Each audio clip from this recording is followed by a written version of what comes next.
Oh no! Something horrible has happened to our aircraft. We're going to have to ditch it in the sea.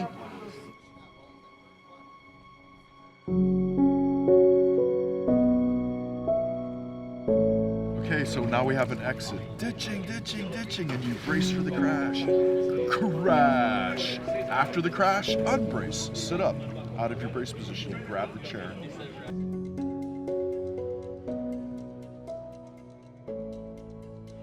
So you're oriented correctly to the inside of the aircraft. Start searching for your exit using reference points. Locate that top corner of that window. That's a good one. And then watch out. Now push, push. And it swings open. And as soon as it clears, as soon as you clear it, come back and grab it. You've got it in your hand. You're ready to leave.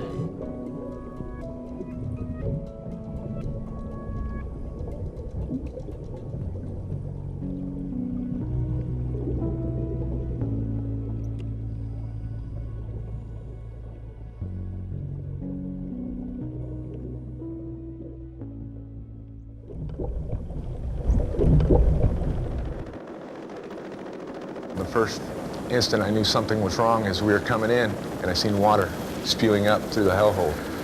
The engines whined because the pilot put it in full power. Everything slowed down at that instant time. Everybody on the bird knew something was wrong.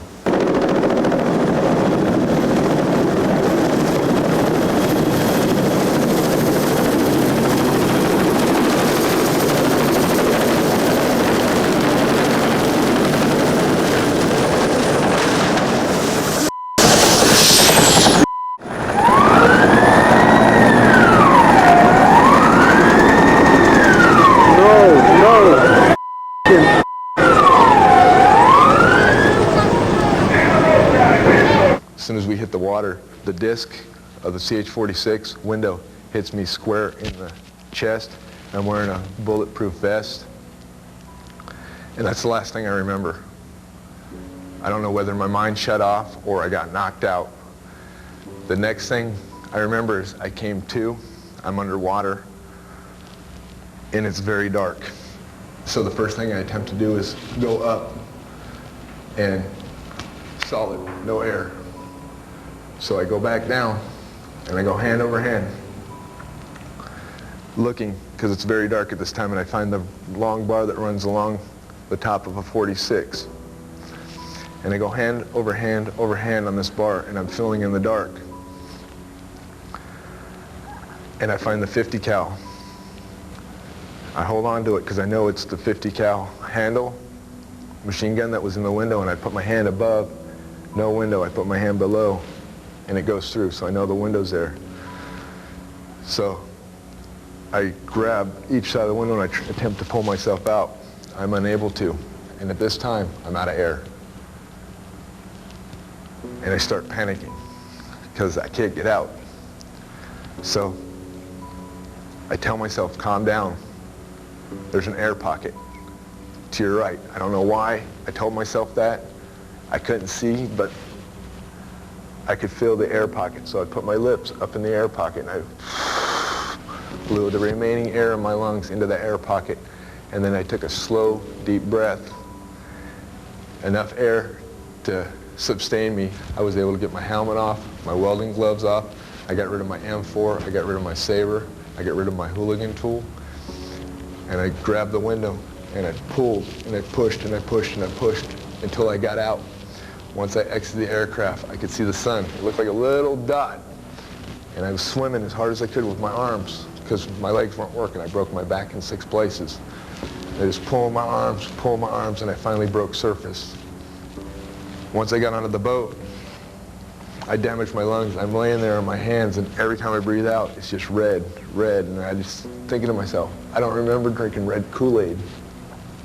It was blood from my lungs because I swallowed so much salt water, and I swallowed GP5 hydraulic fluid, and I was pretty messed up for about a month. Took a lot of physical therapy to get me walking and running again, and it allowed me to stay in the Marine Corps, but I did it. It's not that our aircraft are bad. Accidents happen, and it's going to happen to you one of these days, so you need to pay attention. You might end up in the dark in the water. That concludes my brief Do I have any questions? Hoorah, have a good day. Full name is David Andrew Thane. I'm a 0811 artillery cannoneer. I'm the number 4 guy, so I chuck the rounds. I put the fuses on the rounds, I pick them up, I put them on the loading tray, and then I help the ramming guy ram the round into the tube to get it fired. How do you like that? It's actually pretty fun. A lot of hard work though, and I get gassed out pretty quickly, so. You think you're comfortable with this? What do you think? Are you a good swimmer? No. I failed basic in boot camp the first try, and then I want to do basic plus, and I failed that. Okay. All like the other 3 times I had to do it. And how stoked are you on doing this Helo-dunker training? Are you? If you're not, you don't have to say you are. I'm kind of in the middle about it, a little. Yeah, I'm on the fence with it. I don't know if I'm stoked, but I don't know if I'm like not, because it's something I've never done before. So like that's kind of exciting, but you know I'm also not very comfortable swimming, so that kind of makes it not exciting.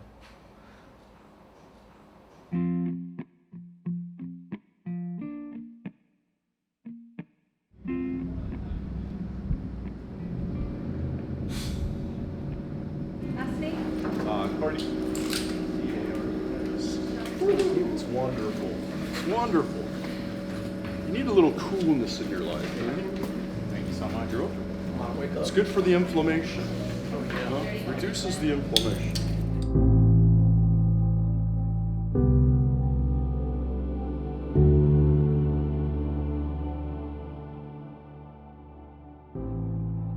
Well, this is the shallow end where we see if people can be aquatically adapted to underwater egress.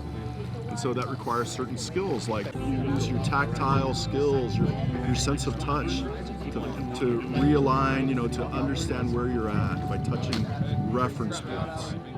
So make sure you grab something that is the way out your hands or your eyeballs, okay?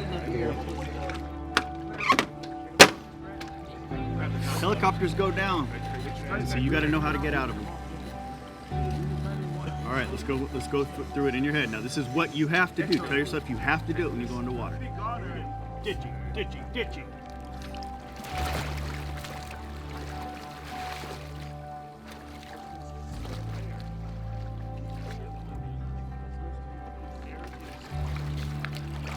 There you go. Excellent. Does that feel better? Yeah, the move. All right.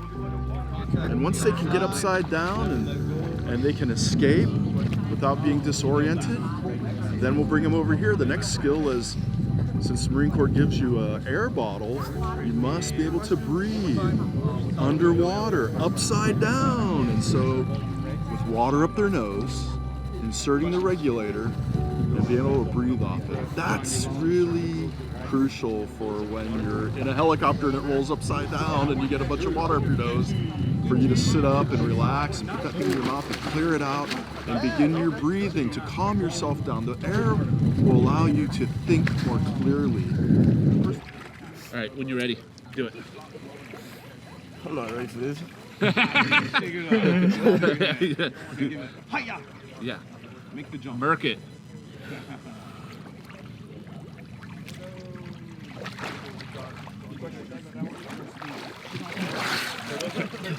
You're fighting me, man. I'm trying to help you out. You got it. The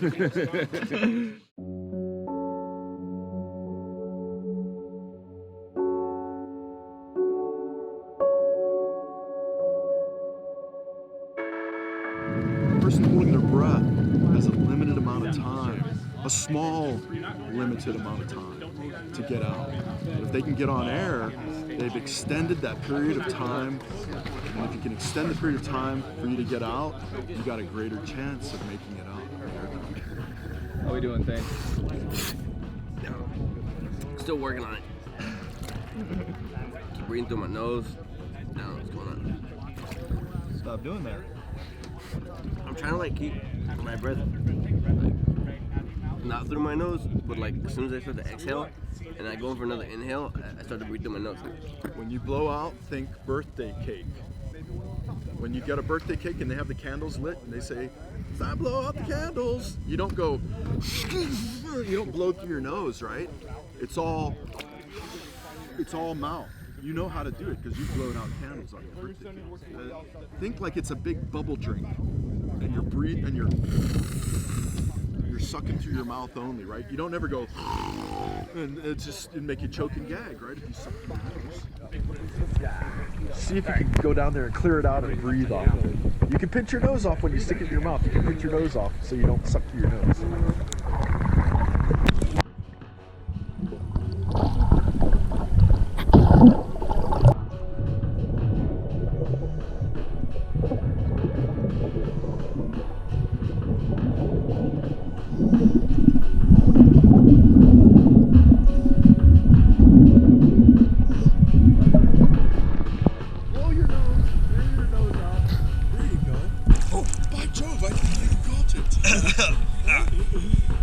Well, I got it. Oh, I was having trouble trying to breathe out the regulator. That was interesting. I've never had that much trouble breathing in my life. Have you swallowed much water today? Yes. Probably peed in the pool too, didn't you? No? Okay, there's two types of people. There's people that pee in the pool and those that lie about it. Which are you? I'm neither. They're actually going to put the 3 steps that we taught them in the class into action. The grand finale. So they do 5 runs in the dunker. The first one's just a breath hold. Right now they're getting briefed on all the exits. The second one is going to be utilizing their air with the same exit they just went out of, except they get to use their air and see how much that improves their skill to get out. And then the third run, they're going to get a weapon, some blackout goggles, and they're going to be switched to a different seat. Then on the 4th run, what we do is we have them do a cross cabin, where they're going to go from one seat to the next, simulating that their primary exit was blocked and they have to go to their secondary exit. And then they get out, and then those guys were on their run 4. Now they're on run 5. What they're going to be doing is getting their flak on, getting ready for their final evaluation.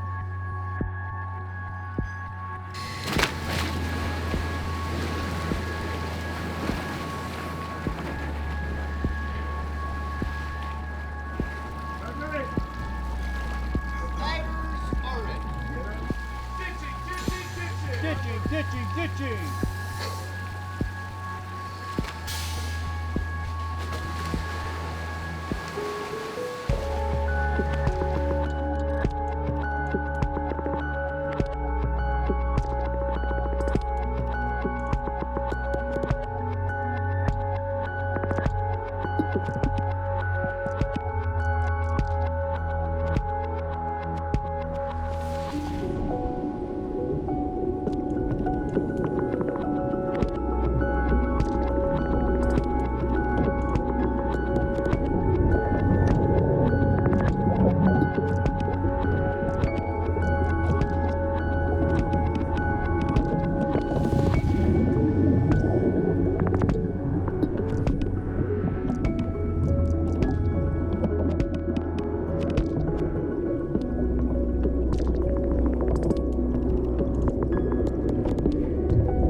head on the way out, actually.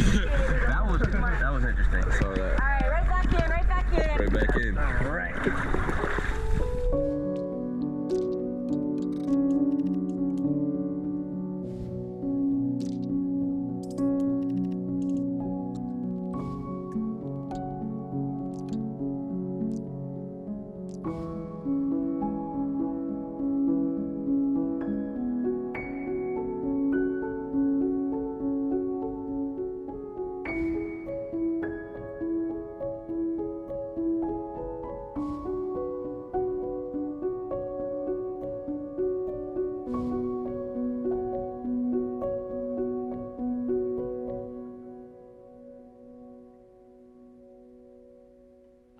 How did you like the training overall? What did you think of it? It was actually pretty fun. I was really skeptical of having to go in the water because I'm not comfortable in the water I hate swimming. I'm also not very good at it. I tend to get a little nervous in the water, kind of start to freak out if when I'm underwater, stuff like that. But I was actually pretty comfortable this time around, so it wasn't bad. The instructors were really helpful. Their instructions were really easy to follow. They made sure that I was, for the most part, comfortable before I had to actually go and do what I had to do in the Helo-dunker. Well, this training definitely helped me out. Helicopters crash, and they don't care where they're doing it. There's going to be crashes. When I used to teach at the Navy, the statistic was the average is 2 a year were going into the water. So it's really important that people understand that they probably won't crash into the water, but someone will, and we don't know who that is. So what do? We train. We make sure that we can do it. We can get out of that thing. That'll be a good feeling, won't it? Won't it be a good feeling if you crash in a helicopter to get it out of there and get to the surface and get rescued? That'll be a good feeling. Getting it? I guess. As about as good as I can. Good job. Good job.